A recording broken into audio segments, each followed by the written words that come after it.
Welcome back everyone to my Let's Play of Shadowgate for the Nintendo Entertainment System. We last left off in this mirror room. Let's look at the mirrors real quick.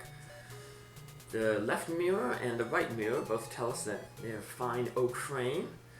And the center mirror is the only one that throws back a fine reflection. So that's your clue that that's the mirror they want to smash to find the way forward. We can use the hammer that we found in the dragon room to smash that mirror. And it reveals an iron door. Let's look for the only key we haven't used yet. The key 3, the one we got off the skeleton. And we're going to use that to open up this middle door. Before we leave this room though, I want to of course take the torches.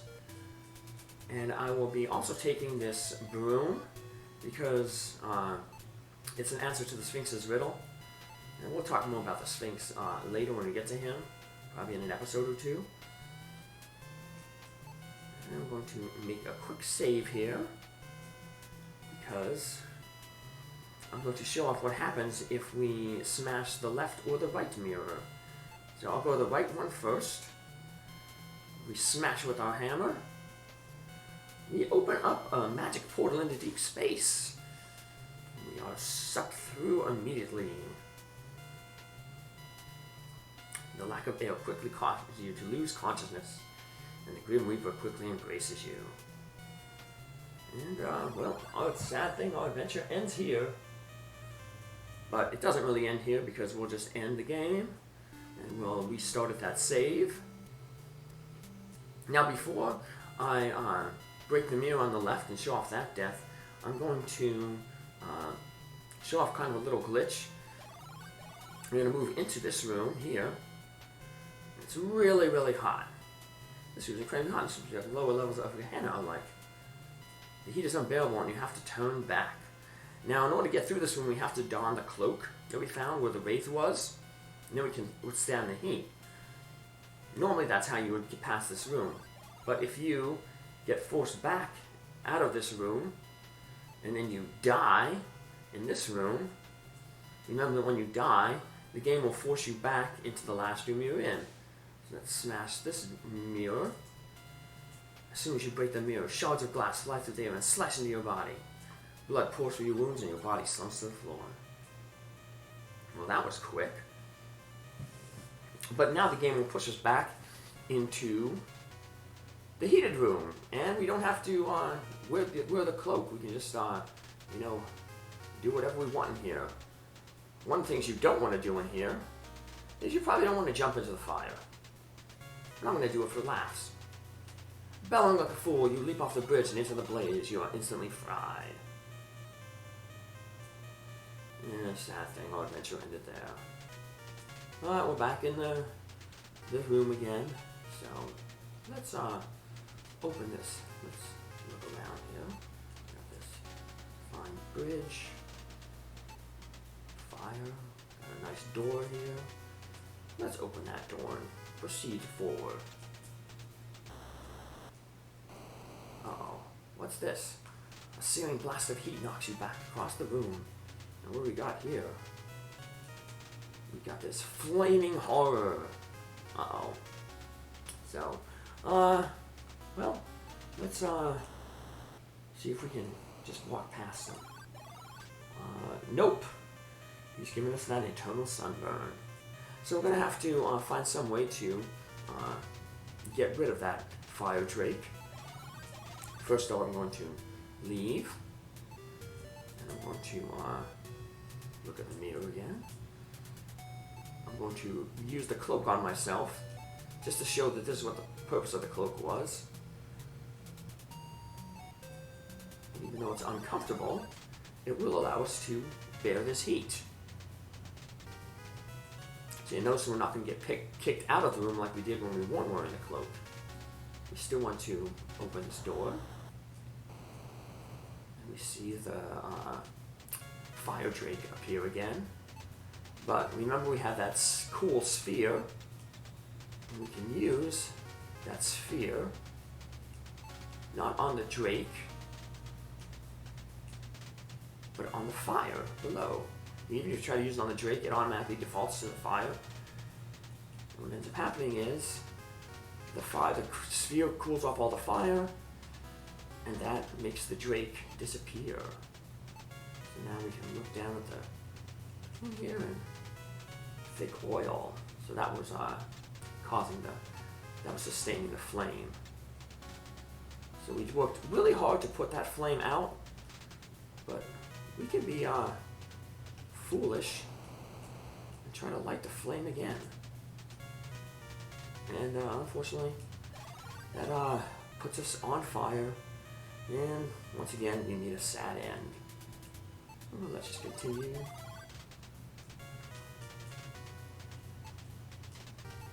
Use that sphere again. I went this way because I want to show if you use the sphere before the fire drake appears, the flames will go out, but when you open the door, the drake won't appear. So that's one way you can avoid having the drake appear. And I'm going to save the game. And just because the fire is out doesn't mean it's safe to jump into the oil here. If you do that, well, once again, it's another way to die. And we don't want to have to redo that whole fire drake thing again, so it's going to end. We start from that continue where the flame is out. And then we're going to continue into the next room where, once again, there's plenty of ways for us to, die. So we've got this bridge here. Seems reasonable, sturdy. Alright, well, let's just cross the bridge. Let's move across the bridge. Move. And what happens? A troll appears. And the troll wants a toll. So now, he wants a toll of a gold coin. We unfortunately don't have a gold coin. Now, we could try to maybe see if we can pass off one of these copper coins. Let's do that. Actually, let's look at the troll first. Terrible looking troll. Well, let's see if we can bribe him with maybe a copper coin. Let's give it to him. He just says now, well, now it's raised to 2 coins. Okay, well, he took the bait. Let's give him another coin. And, well, after getting the second coin, he realizes, wait, these are copper, not gold. And he removes the bridge from us, and we fall again to our doom. It's going to get the nice little phrase that the Grim Reaper is waiting to catch us. So we're going to have to find a different way to pass this troll. We can't bribe him with the copper coins. So, money won't solve a problem, but you know what will solve the problem? Violence. Let's take that spear that we have and throw the spear at the troll. The troll flies silently into the dark cavity. Listen, but you do not hear him crash. That's a clue that basically foretelling us that we're not done with the troll yet. We are done with this room right now, though. We can head into this room right here, where we see a Cyclops. Cyclops stands before you, ready for battle. Well, let's make a save here. And then Cyclops wants to battle us, so let's use one of our weapons here. We could use the hammer, but remember the hammer, it said that it wasn't used for war purposes. Look at the description again. Doesn't show any signs of battle, so yeah, probably not meant for battle. Our sword, though, let's take that out. Let's use that sword. I think we can take this guy. Sadly, we can't, because it says he crushes his skull with his club, but it looks more like he has like a small scythe there, some kind of pole arm. So yeah, we're not going to be able to take him on in melee combat. So if we can't take him on in melee combat, we will have to resort to ranged combat. And we have a ranged weapon, the sling. Remember we used the stone on the sling? use that sling. We twirl the swing. We, like David in the Bible, say death to the Philistine when he fought Goliath. We release the sling and we knock the Cyclops out. Now, at this point, you're supposed to take the sword and give a coup de grace to the Cyclops, and that finishes him off. If you didn't take the sword, for whatever reason, and you leave the courtyard, every time you come back to the courtyard, the Cyclops will be back. So I'm going to show that off. I'm going to head back here, head across the courtyard. I'm going to move back into the courtyard. And there the Cyclops there is back. So in order to get rid of the Cyclops permanently, once again we'll use a stone on the sling, and we'll use the sling on the Cyclops. We'll knock him out again, and this time finally we'll use the sword on the Cyclops, and that finishes him off. So now every time we come back in this courtroom, the Cyclops will be just laying here dead. So, and because the Cyclops is dead, we can look at him and get some interesting flavor text. We can also look around at some of the stuff here. We got this well here. There's rats apparently in here. And our torch goes out. I should have been paying better attention. But that's okay. We'll head back and defeat the Cyclops again. Use the stone on the sling. Use the sling again on the Cyclops. Man, poor Cyclops, he's having a rough day. We knocked him out 3 times, and now we're stabbing him again. Poor guy. Not as bad as us, though. I mean, how many deaths have our hero experienced? Quite a few. Well, we won't be experiencing that tumbling again because I've lit another torch. And let's look at this well here, and let's make a save here. Because even though we won't die by, having our torch extinguished, we will die by jumping into the well. Yay! And this well has no water in it. And it's deeper than we imagined. We have broken every bone in our body. So, yeah, I don't want to do that at the well. But we do have to interact with the well, because there's an item in the well that we need to complete our quest. So let's go back to our save. And instead of jumping in the well, let's use the handle on the well here. We crank it, and we get this bucket. So let's look at the bucket. Let's open the bucket up. And look inside it, we see a gauntlet. Let's look at that gauntlet. Silver plate. It bears a circle of the symbol of the circle of the 12. Those are the wizards.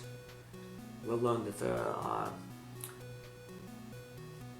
the Dark Wizard was one of the Circle of the 12, but he betrayed them, became evil, and the rest basically banished him into this castle.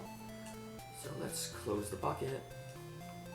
Like I said, OCD says I want to leave everything like I found it, which means I should leave that, resurrect that Cyclops, but, I'll put the well back, the crank back down. Now we can use that gauntlet on ourselves, and that will protect our hand for a puzzle later on. Use gauntlet on self. Alrighty. We're done in this room. Let's head on up to this room we saw earlier. Long hallway. As always, if you want, you can be violent and continue your quest to destroy all rugs in the game. We'll take a torch. And we have 3 options ahead of us. Let's open this door here. There we go. And let's just start from bottom to top. Okay, we're in a small library. A lot of lore can be learned from this area. We're going to learn a lot of that lore. But first, this thing's to stand out right away. A small hole. What did we do with the other 3 holes we've encountered? We stuck a gem in them. So let's stick this gem in here. Well, before we do that, Let's look at the bookshelf. We've got another skull here, answer to the Sphinx's riddle. We have a map here. This could also be an answer to the Sphinx's riddle. We have a bookshelf here. 12-volume set of Encyclopedia Druidica. See some of the other books. Gods. And when these days appears, the people will call upon their gods, and there will be no answer. Nay, only he who carries a sword shall truly be given the scales to judge them by. Alright, this book here, the Circle of the 12. Learn about them. Our gauntlet has a symbol of the Circle of the 12 on it. The Circle of the 12 was formed before most things began to be.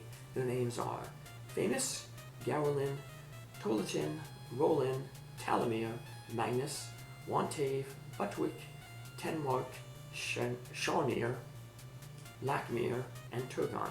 The circle was broken when Talamir took a new name, the Warlock Lord. Lakmir was the wizard who gave us this quest, so. Some other books. History of War. When the Warlock Lord had finally gained power, he went up against the great kings. The evil one would have succeeded if not for the Circle of 12. If he ever returns to power, Tarkus will not live to see the rising sun. We know Tarkus is the land that this takes place in because, you look at the map here, it says that. Look at some of the other books. Westland. Areas not mentioned in the book are still not known to neither man nor elf. Chief borders are the Torlin Targe to the south and the Westland Sea to the west. Swamplands to the north and the Darken Range to the east. Castle Shadowgate. Let's learn about the Castle Shadowgate. It's not the largest castle on Tarkus, but it is the most powerful. The castle is surrounded by an impenetrable mountain known as Gatekeeper. Only members of the now lost Circle of 12 can enter it. And us, apparently, because, well, Lakmur let us. Apparently the walls are alive. This book full of ancient books. Let's see if any of the other books have anything. This book says, wars are like none you've ever seen. Full of books. Yeah, this shelf basically, because this shelf is going to move, we don't have time to read all these books. And the bookshelf will move once again if we use this red gem on this hole. Boop! We got a hidden passage. And we have another book right here. We have a drawer here. We have a book. The Prophecy. Sounds like an interesting book. Let's open it up. But we can't read the strange writing. Maybe we can find something to help us read it. And we actually can by opening this drawer. We've got a few scrolls here. We got glasses, a key, and 2 scrolls. Let's take the key. Let's take the glasses. And then we can open up the... Actually, well, before we do that, we'll use the glasses that we just got. Put them on ourselves. Maybe they'll help us be able to read. Hey, they fit perfectly and we can see very well. Let's go back to the desk. Let's open up these scrolls and see what they have to say. Scroll 3 is open. Lands under the heavens, the key to the world. Terek, you get a new spell. It's the key to opening up the world. That'll come in useful very soon. And the 4th scroll. To move the sun from far to near, light is what darkness fears. Gives us another spell. Illumina. Alrighty, well let's close the desk since we got everything we need out of it. And now let's see, now that we're wearing the glasses, if we can maybe read this book. Let's open it up again. Look at it. Wow, these glasses you can understand and read what you could not before, so maybe they're like magical glasses. The light grows faint, the path winds round. Where life is lost, wisdom is found. The seed of the dream, for evil is free. Where the sword is hung, he must place the key. A bridge to form amidst burning death, a demon to guard. Mortari rises. So we got another magic spell. And we also got a little bit of a clue as to where we're going to have to put the key at the end of the game. So that causes the book to disappear. So now we have another clue for the end of the game, and we have a new room to explore. But what we don't have is enough time to explore this room right now. So I'm going to end the episode right here.